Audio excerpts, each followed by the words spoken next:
Mapagpalang araw po sa ating lahat. Ako nga po pala si Angela Jan Agner at welcome po sa aking 365 Daily Devotion ni Pastor Russell Ocampo, Seminar Edition. At ngayong araw po ay September 16, 2025 at ang topic po natin ngayong araw ay Soul Sleep.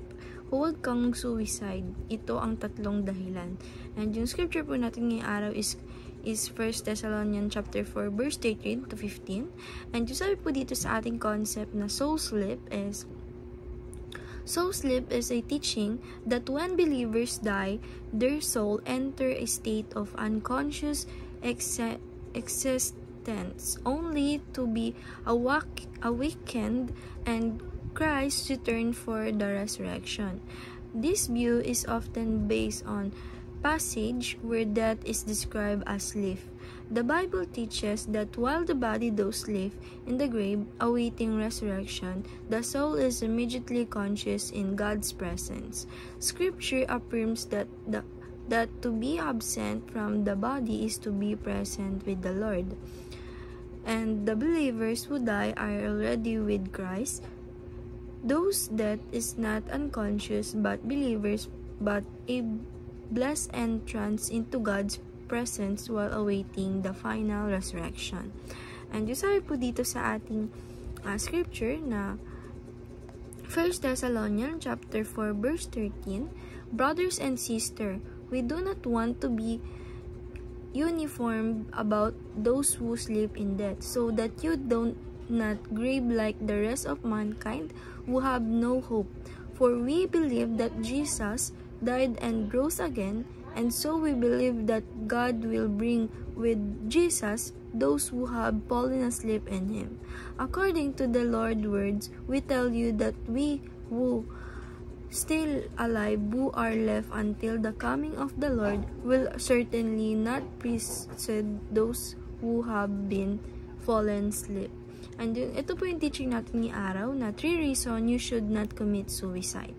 First one is the suicide does not end consciousness.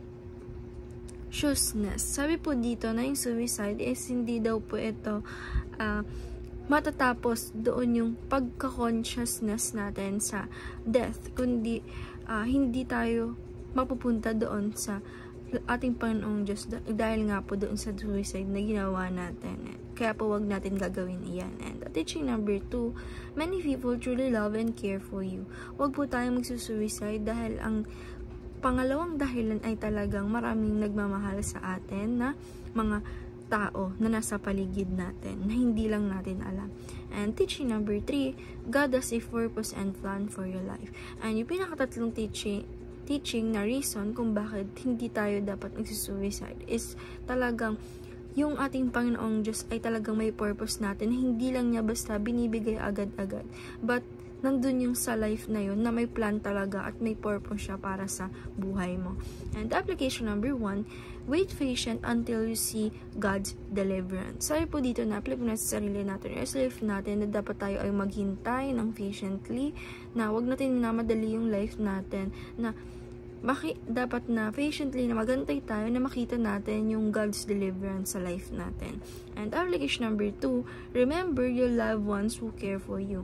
Sabi po dito na apply po natin sa sarili natin or sa life natin na dapat natin lagi iisipin yung mga bagay o yung mga tao na nagmamahal talaga at may cares para sa atin. And application number 3, stay alive even when life does make sense yet.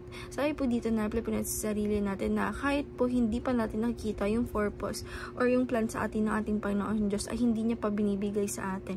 Dapat po nandun pa rin tayo na tayo ay maging stay na mabuhay na sa life na hindi pa nag-make sense ngayon pero talagang may purpose and plan para sa atin ng ating Panginoong Diyos sa ating buhay. And dahil lang po ngayong araw. Maraming salamat. God bless.